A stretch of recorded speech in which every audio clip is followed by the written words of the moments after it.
Tibalmond ang pinuno ng mga orc na namumuno sa hukbo ng orc laban sa pagsalakay ng mga demonyo. Sa isang labanan, kinain niya ang dugo ng isang dugo na demonyo at nagalit.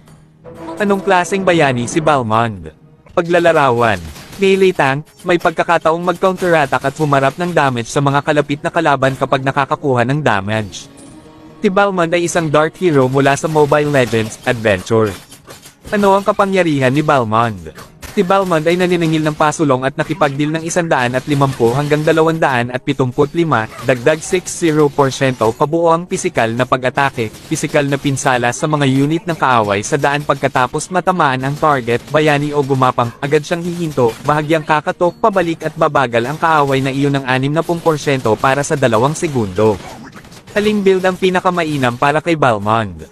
Kung gusto mo ang Balmond Burst, maaari kang gumamit ng mga combo item, Bloodlust Axe, Warrior Boots, Berserker's Fury, Blade of Despair, War Axe, Immortality. Kung gusto mo ang Balmond na matibay, maaari kang gumamit ng mga combo item, First Helmet, Warrior Boots, War Axe, Queen's Wings, Brute Force Breastplate, Immortality.